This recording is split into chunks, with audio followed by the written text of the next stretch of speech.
ನಮಸ್ಕಾರ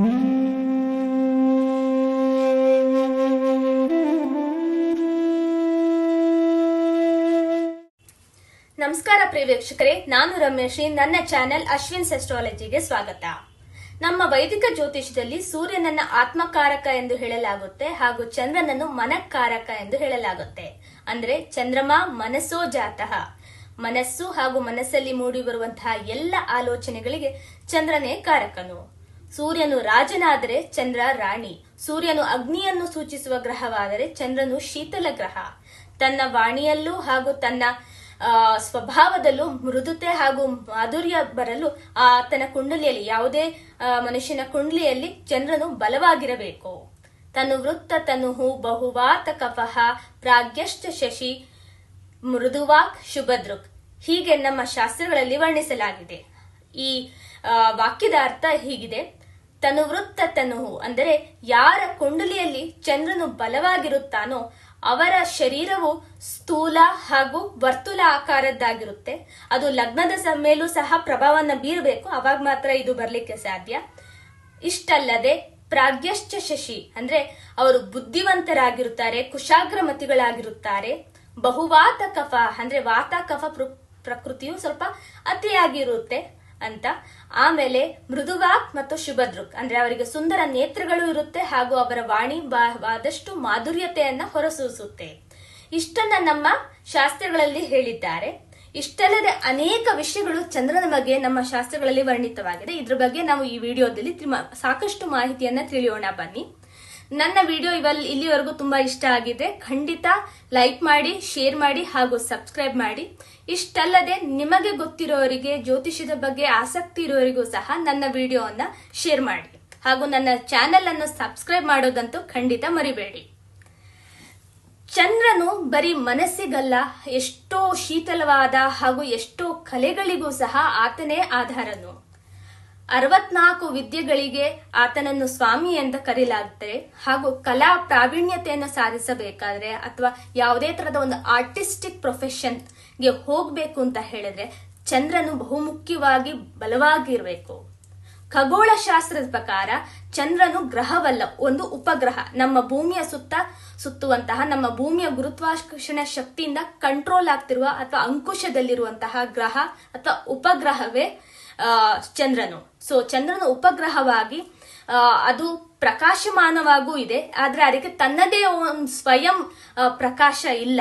ಸೂರ್ಯನಿಂದ ಬೆಳಕನ್ನ ಪಡೆದು ಅದು ನಮ್ಮ ಭೂಮಿಯ ಮೇಲೆ ಅದನ್ನ ಹೊರಸೂಸುತ್ತೆ. ಹಾಗಾಗಿ ಚಂದ್ರನಿಗೆ ಸೂರ್ಯನ ಬೆಳಕು ಅತ್ಯವಶ್ಯಕ ಹಾಗೂ ಸೂರ್ಯನ ಒಂದು ಆ ಬೆಳಕನ್ನ ಪಡೆದು ಚಂದ್ರ ನಮ್ಮ ಭೂಮಿಯ ಮೇಲೆ ಅದು ಶೀತಲವಾಗಿ ಕೊಡುತ್ತೆ. ಸೊ ಹಾಗಾಗಿ ಚಂದ್ರನನ್ನ ಶೀತಲ ಗ್ರಹ ಅಂತ ನಾವು ಕರಿತೇವೆ. ಇಡೀ ನವಗ್ರಹಗಳಲ್ಲಿ ಚಂದ್ರ ಶುಕ್ರ ಇಬ್ಬರೇ ಸ್ತ್ರೀ ಪ್ರಧಾನ ಗ್ರಹಗಳು. ಸೊ ಸ್ತ್ರೀ ಜ್ಯೋತಿಷದಲ್ಲಿ ಈ ಇಬ್ಬರು ಗ್ರಹಗಳ ಒಂದು ಪ್ರಾಧಾನ್ಯತೆ ಇನ್ನೂ ಹೆಚ್ಚಾಗುತ್ತೆ. ಇನ್ನು ಖಗೋಳಶಾಸ್ತ್ರ ಪ್ರಕಾರ ನಾವು ತೆಗೆದುಕೊಂಡಾಗ ಚಂದ್ರ, ನಾನು ಹೇಳಿದಾಗೆ ಭೂಮಿಯ ಉಪಗ್ರಹವಾಗಿ ಸೂರ್ಯನಿಂದ ಬೆಳಕನ್ನ ಪಡೆದು ನಮ್ಮ ಭೂಮಿಯ ಮೇಲೆ ಅದನ್ನ ಹೊರಸೂಸೋದ್ರಿಂದ ಮತ್ತೆ ನಮ್ಮ ಭೂಮಿಯ ಗುರುತ್ವಾಕರ್ಷಣ ಶಕ್ತಿಯ ಅಂಕುಶಕ್ಕೆ ಒಳಗಾಗೋದ್ರಿಂದ ಚಂದ್ರ ಇಡೀ ಭೂಮಿ ಸುತ್ತ ಒಂದು ಸುತ್ತು ತಗೊಳ್ಳಿಕ್ಕೆ 27ರಿಂದ 28 ದಿನ ತೆಗೆದುಕೊಳ್ಳುತ್ತೆ. ಹಾಗೂ ಏನಾಗುತ್ತೆ ಅಂತ ಹೇಳಿದ್ರೆ ಈ ಸಮಯದಲ್ಲಿ ಇಡೀ ಭೂಮಿಯ ಸುತ್ತ ಒಂದು ಸುತ್ತು ಬರ್ಲಿಕ್ಕೆ 27ರಿಂದ 28 ದಿನ ಆಗುತ್ತೆ. ಮತ್ತೆ ಒಂದು ಸುತ್ತಿಗೆ ಮತ್ತೆ ಚಂದ್ರನಿಗೆ ಪೌರಾಣಿಕವಾಗಿ ನಮ್ಗೆ ಗೊತ್ತಿರೋ ಹಾಗೆ ದಕ್ಷ ಪ್ರಜಾಪತಿಯಿಂದ ಶಾಪಯುಕ್ತನಾಗಿ, ಯಾಕಂದ್ರೆ 27 ಜನ ಪತ್ನಿಯರನ್ನ ಒಂದೇ ಸಮಾನವಾಗಿ ಕಾಣದೆ ರೋಹಿಣಿಯನ್ನ ಮಾತ್ರ ನೋಡ್ತಿದ್ದಕ್ಕೆ ಆತನಿಗೆ ಕ್ಷಯರೋಗ ಬರಲಿ ಅಂತ ಒಂದು ಶಾಪ ಬಂದಿರುತ್ತೆ. ಅವಾಗ ಆತ ಈಶ್ವರನ ಪ್ರಾರ್ಥನೆ ಮಾಡಿ ಮೃತ್ಯುಂಜಯ ಮಹಾಜಪವನ್ನ ಮಾಡಿ ಮರುಜೀವವನ್ನ ಪಡಿತಾನೆ ಹಾಗೂ ಅವಾಗ ಚಂದ್ರನನ್ನ ತನ್ನ ತಲೆ ಮೇಲೆ ಇರಿಸಿಕೊಂಡು ಆತನಿಗೆ ಅಭಯ ಪ್ರದಾನವನ್ನ ಭಗವಾನ್ ಶಿವನು ಕರುಣಿಸ್ತಾನೆ. ಹಾಗಾಗಿ ಈಶ್ವರನನ್ನ ಸೋಮಶೇಖರ ಅಥವಾ ಚಂದ್ರಶೇಖರ ಅಂತ ಸಹ ನಾವು ಹೇಳ್ತೇವೆ. ಮತ್ತೆ ಅದೇ ಸ್ಥಳದಲ್ಲಿ ಭವ್ಯವಾದ ಜ್ಯೋತಿರ್ಲಿಂಗವನ್ನ ನಿರ್ಮಾಣ ಮಾಡ್ತಾನೆ, ಭವ್ಯವಾದ ಮಂದಿರವನ್ನ ನಿರ್ಮಾಣ ಮಾಡ್ತಾನೆ. ಸೊ ಅಲ್ಲಿ ಜ್ಯೋತಿರ್ಲಿಂಗ ರೂಪದಲ್ಲಿ ಭಗವಾನ್ ಶಿವನು ನೆಲೆಸಿದ್ದಾನೆ. ಅದೇ ನಮ್ಮ ಗುಜರಾತ್ನ ಸೋಮನಾಥ, ಅದೇ ಸೌರಾಷ್ಟ್ರೀಯ ಸೋಮನಾಥ ಅಂತ ಏನ್ ಹೇಳ್ತೀವೋ ಅದಲ್ಲಿ ಬರುವಂತಹ ಸ್ಥಳವೇ ಈ ಜ್ಯೋತಿರ್ಲಿಂಗ ಮತ್ತು ಅಲ್ಲಿಯ ಮಹತ್ವ ಇದು. ಸೊ ಹೀಗಾಗಿ ಚಂದ್ರನನ್ನ ನಾವು ಏನಾಗುತ್ತೆ, ಈ ಒಂದು ಶಾಪ ಒದಗಿ ಬಂದಿದ್ರಿಂದ ಆತ ಪ್ರತಿದಿನ ಸಹ ಪೂರ್ಣ ಚಂದಿರನಾಗಿರೋದಿಲ್ಲ. ಸೊ ಹಾಗಾಗಿ ಪಕ್ಷಗಳು ಸಹ ಬಂತು, ಕೃಷ್ಣ ಪಕ್ಷ, ಶುಕ್ಲ ಪಕ್ಷ ಮತ್ತೆ ಶುಕ್ಲ ಪಕ್ಷದಲ್ಲಿ ಆತ ದಿನ ದಿನ ದಿನ ಆತನ ಆಕಾರ ದೊಡ್ಡದಾಗ್ತಾ ಹೋಗುತ್ತೆ, ಕೃಷ್ಣ ಪಕ್ಷದಲ್ಲಿ ದಿನ ದಿನ ಆತನ ಆಕಾರ ಚಿಕ್ಕದಾಗ್ತಾ ಹೋಗುತ್ತೆ. ಹಾಗಾಗಿ ನಮ್ಗೆ ಅಮಾವಾಸ್ಯೆ ಪೌರ್ಣಿಮೆ ಸಹ ಇರೋದು. ಅಮಾವಾಸ್ಯೆ ದಿನ ಚಂದ್ರನ ಒಂದು ಚಂದ್ರ ನಮಗೆ ಕಾಣಿಸೋದೇ ಇಲ್ಲ, ಭೂಮಿಯಿಂದ ನೋಡ್ಲಿಕ್ಕೆ ಚಂದ್ರನ ಒಂದು ಬೆಳಕೆ ನಮಗೆ ಸಿಗೋದಿಲ್ಲ. ಆದ್ರೆ ಪೌರ್ಣಿಮೆಯ ದಿನ ಪೂರ್ಣ ಚಂದಿರನಾಗಿ ಚಂದ್ರ ಕಾಣಿಸ್ತಾನೆ, ಹಾಗೂ ಆತನ ಬೆಳಕು ಸಹ ನಮಗೆ ಸಿಗುತ್ತೆ ಭೂಮಿಗೆ. ಭೂಮಿ ಪ್ರಕಾರ ನಾ ಹೇಳ್ತಾ ಇದು ಭೂಮಿಯು ತಿರುಗುವಂತಹ ಒಂದು ಕಕ್ಷೆ ಇದೆಯಲ್ಲ, ಅದ್ರ ಮೇಲೆ ಇದ್ರ ಡಿಪೆಂಡ್ ಆಗುತ್ತೆ. ಯಾಕಂದ್ರೆ ಚಂದ್ರ ಕೂಡ ಭೂಮಿಯ ಸುತ್ತುತ್ತಾ ಇರ್ತಾನೆ, ಭೂಮಿ ಸಹ ಸೂರ್ಯನ ಸುತ್ತುತ್ತಾ ಇರೋದ್ರಿಂದ ಚಂದ್ರನ ಒಂದು ಏನು ಚಲನವಲನಗಳಿದೆ ಇದನ್ನ ನಾವು ಖಗೋಳಶಾಸ್ತ್ರ ಹಾಗೂ ನಮ್ಮ ಜ್ಯೋತಿಷದಲ್ಲಿ ನಾವು ಎರಡನ್ನ ಅಳವಡಿಸಿ ನಾವು ಹೇಳಿದಾಗ ಈ 27-28ಗಳಲ್ಲಿ ಚಂದ್ರನ ಆಕಾರ ಒಂದು ಸಮನಾಗಿ ಅದು ಬದಲಾಗ್ತಾ ಹೋಗುತ್ತೆ. ಒಂದಿನ ಅದು ಪೂರ್ಣವಾಗುತ್ತೆ, ಆಮೇಲೆ ಪುನಃ ಕಡಿಮೆ ಆಗುತ್ತೆ. ಸೊ ಅಮಾವಾಸ್ಯೆಯಿಂದ ಹುಣ್ಣಿಮೆವರೆಗೂ ಹೀಗೆ ಒಂದು ಪ್ರಕಾರ ಇರುತ್ತೆ. ಇಷ್ಟು ಬಂದು ಚಂದ್ರನ ಒಂದು ಮೂವ್ಮೆಂಟ್ ಆಗಿತ್ತು, ಗೋಚಾರದ ಬಗ್ಗೆ ಆಗಿತ್ತು. ಇನ್ನು ನಾನು ಪಕ್ಷದ ಬಗ್ಗೆ ಆಲ್ರೆಡಿ ನಾನು ಮೆನ್ಷನ್ ಮಾಡಾಗಿದೆ. ಈಗ ನಾವು ಚಾಂದ್ರಮಾನ ಮಾಸಗಳನ್ನ ನಾವೇನ್ ಹೇಳ್ತೀವಿ ಅದ್ರ ಬಗ್ಗೆ ನೋಡೋಣ ಬನ್ನಿ.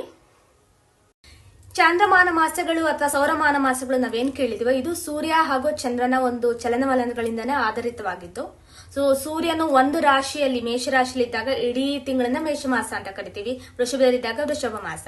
ಹಾಗೆ ಚಂದ್ರನು ಯಾವ ನಕ್ಷತ್ರದಲ್ಲಿ ಪೂರ್ಣ ಚಂದಿರನಾಗಿರ್ತಾನೋ ಆ ಮಾಸಕ್ಕೂ ಸಹ ಆ ನಕ್ಷತ್ರದಿಂದ ಹೆಸರು ಬರುತ್ತೆ. ಈಗ ಮಾಘ ಪೂರ್ಣಿಮಾ ಅಂತ ಯಾಕೆ ಕರಿತೀವಿ ಅಂದ್ರೆ ಮಖ ನಕ್ಷತ್ರ ಸಿಂಹ ರಾಶಿಯಲ್ಲಿ ಚಂದ್ರ ಪೂರ್ಣ ಚಂದ್ರನಾಗಿದ್ದ, ಹಾಗಾಗಿ ಈ ಮಾಸಕ್ಕೆ ಮಾಘ ಮಾಸ ಅಂತ. ಮುಂದೆ ಬರೋದು ಪಾಲ್ಗುಣ ಮಾಸ, ಆದ್ರೆ ಫಲ್ಗುಣಿ ನಕ್ಷತ್ರ, ಪೂರ್ವ ಫಲ್ಗುಣಿ ಉತ್ತರ ಫಲ್ಗುಣಿ ನಕ್ಷತ್ರದಲ್ಲಿ ಪೂರ್ಣ ಚಂದ್ರನಾಗಿರ್ತಾನೆ. ಸೊ ಹಾಗಾಗಿ ಚಂದ್ರನನ್ನ ಇಡೀ ಮಾಸವನ್ನ ಚಾಂದ್ರಮಾನ ಪದ್ಧತಿಯಲ್ಲಿ ಪಾಲ್ಗುಣ ಮಾಸ ಅಂತ ಕರಿತೇವೆ. ಸೊ ಹೀಗೆ 12 ಮಾಸಗಳು, ಚೈತ್ರ ಅಂದ್ರೆ ಚಿತ್ರಾ ನಕ್ಷತ್ರ, ವೈಶಾಖ ಅಂದ್ರೆ ವಿಶಾಖ ನಕ್ಷತ್ರ, ಜ್ಯೇಷ್ಠ ಅಂದ್ರೆ ಜ್ಯೇಷ್ಠ ನಕ್ಷತ್ರ, ಆಷಾಢ ಪೂರ್ವಾಷಾಢ ಉತ್ತರಾಷಾಢ, ಹೀಗೆ ಎಲ್ಲಾ ಮಾಸಗಳಿಗೂ ಸಹ ಈ ತರನೇ ಯಾವ ನಕ್ಷತ್ರದಲ್ಲಿ ಆ ಮಾಸದಲ್ಲಿ ಚಂದ್ರ ಪೂರ್ಣವಾಗಿರ್ತಾನೆ ಅದ್ರ ಬಗ್ಗೆ ಅದರಿಂದಾಗಿ ಆ ಮಾಸಕ್ಕೆ ಹೆಸರು ಬಂದಿರುತ್ತೆ. ಮತ್ತೆ ಪೌರ್ಣಿಮೆ ಅಂತ ಹೇಳಿದಾಗ ಸೂರ್ಯ ಕುಂಭ ರಾಶಿಯಲ್ಲಿದ್ದಾಗ ಚಂದ್ರ ಸಿಂಹ ರಾಶಿಯಲ್ಲಿ ಇರ್ತಾನೆ. ಅಂದ್ರೆ ಎರಡು ಪರಸ್ಪರ ವಿರುದ್ಧ ದಿಕ್ಕದಲ್ಲಿ 180 ಡಿಗ್ರಿ ದಿಕ್ಕಿನಲ್ಲಿ ಇದ್ದಾಗ ಮಾತ್ರ ನಮ್ಗೆ ಪೌರ್ಣಮಿ ಲಭಿಸ್ಲಿಕ್ಕೆ ಸಾಧ್ಯ ಆಗೋದು. ಅಮಾವಾಸ್ಯೆಯ ದಿನ ಸೂರ್ಯನ ಪಕ್ಕನೇ ಚಂದ್ರ ಇರ್ತಾನೆ, ಅವಾಗ ಏನಾಗುತ್ತೆ ಸೂರ್ಯನ ಬೆಳಕು ಮುಂದೆ ಚಂದ್ರ ನಂದು ಹೋಗೋದ್ರಿಂದ ನಶಿಸಿ ಹೋಗೋದ್ರಿಂದ ಚಂದ್ರ ನಮಗೆ ಕಂಡು ಬರಲ್ಲ. ಪೌರ್ಣಮಿ ದಿನ ಸೂರ್ಯನಿಗೆ ಆಪೋಸಿಟ್ ಇರೋದ್ರಿಂದ ಚಂದ್ರ ಏನಾಗುತ್ತೆ ಅಂತ ಹೇಳಿದ್ರೆ ಅವನು ನಮ್ಗೆ ಕಾಣಿಸ್ಲಿಕ್ಕೆ ಆಗುತ್ತೆ, ಕಂಪ್ಲೀಟ್ ಪೂರ್ಣನಾಗಿ ಕಾಣಿಸ್ಲಿಕ್ಕೆ ಆಗುತ್ತೆ, ಪೂರ್ತಿ ಬೆಳಕು ಸಿಗುತ್ತೆ ಅಲ್ವಾ ಸೂರ್ಯನ ಡೈರೆಕ್ಟ್ ಆಪೋಸಿಟ್ ಇದ್ದಾಗ. ಸೊ ಹಾಗಾಗಿ ಚಂದ್ರ ನಮ್ಗೆ ಪೂರ್ಣ ಚಂದ್ರನಾಗಿ ಕಾಣಿಸ್ತಾನೆ. ಮತ್ತೆ ಒಂದು ರಾಶಿಯಲ್ಲಿ ಚಂದ್ರ 2 ಕಾಲ ದಿನ ಸಂಚರಿಸ್ತಾನೆ. So Chandra is like fastest moving planet, ಅತಿ ವೇಗವಾಗಿ ಚಲಿಸುವಂತಹ ಗ್ರಹ ಇಡೀ ನವಗ್ರಹಗಳಲ್ಲಿ, ಹಾಗೂ ಇಡೀ ನಮ್ಮ 12 ರಾಶಿನ ಆತ ಹಾಗಾಗಿ 27-28 ದಿನದಲ್ಲಿ ಕಂಪ್ಲೀಟ್ ಮಾಡ್ಬಿಡ್ತಾನೆ. ಅದೇ ಒಂದು ಸುತ್ತಳತೆ ಆದ್ರಿಂದ. ಸೊ ಇಷ್ಟು ಬಂದು ಚಂದ್ರನ ಬಗ್ಗೆ ಬೇಕಾದಂತ ಮಾಹಿತಿ. ನಾನು ಆಲ್ರೆಡಿ ಹೇಳಿದ್ದೀನಿ, ಚಂದ್ರನ ಸ್ವಕ್ಷೇತ್ರ ಕರ್ಕಾಟಕ ರಾಶಿ, ಉಚ್ಚ ಕ್ಷೇತ್ರ ವೃಷಭ ರಾಶಿ, ಹಾಗೂ ಮೂಲ ತ್ರಿಕೋಣ ಸಹ ವೃಷಭ ರಾಶಿ ಇದೆ. ಇಷ್ಟು ಬಂದು ಮತ್ತೆ ನೀಚ ರಾಶಿ ಬಂದು ವೃಶ್ಚಿಕ ರಾಶಿ. ಸೊ ಇಷ್ಟು ಬಂದು ಚಂದ್ರನ ಬಗ್ಗೆ ಬೇಕಾದಂತಹ ಒಂದು ಸಮಗ್ರ ಮಾಹಿತಿ ಆಗಿತ್ತು. ಚಂದ್ರನ ಬಗ್ಗೆ ನಾನು ಹೇಳಿದಾಗೆ ಆತ ಕಲೆಯನ್ನ ಸೂಚಿಸ್ತಾನೆ, ಹಾಗೂ ಸ್ತ್ರೀ ಪ್ರಧಾನವಾದ ಗ್ರಹ, ಮತ್ತೆ ಸಾಕಷ್ಟು ಮನಸ್ಸಿನ ಕಾರ್ಯಕತ್ತು, ಮತ್ತೆ ರಕ್ತವನ್ನ ಸೂಚಿಸುತ್ತೆ, ಮತ್ತು ಯಾವುದೇ ತರಹದ ಮಾನಸಿಕ ಕಾಯಿಲೆಗಳು, ಮಾನಸಿಕ ಖಿನ್ನತೆಯನ್ನು ನಾವು ಚಂದ್ರನಿಂದನೇ ನಾವು ನೋಡ್ಬೇಕಾಗಿ ಬರುತ್ತೆ. ಸೊ ಇಷ್ಟು ಬಂದು ಚಂದ್ರನ ಬಗ್ಗೆ ವಿಷಯವಾಗಿತ್ತು. ನಿಮಗೆ ಈ ವಿಡಿಯೋ ಇಷ್ಟ ಆಗಿದ್ದಲ್ಲಿ ದಯವಿಟ್ಟು ಲೈಕ್ ಮಾಡಿ, ಶೇರ್ ಮಾಡಿ, ಹಾಗೂ ಸಬ್ಸ್ಕ್ರೈಬ್ ಮಾಡಿ. ಮುಂದಿನ ವಿಡಿಯೋದಲ್ಲಿ ನಾನು 12 ರಾಶಿಗಳಲ್ಲಿ ಚಂದ್ರನ ಪ್ರಭಾವಗಳು ಹೇಗಿರುತ್ತೆ ಅನ್ನೋದನ್ನ ಸಹ ನಾನು ಹೇಳ್ತೀನಿ. ಅಲ್ಲಿವರೆಗೂ ನಮಸ್ಕಾರ.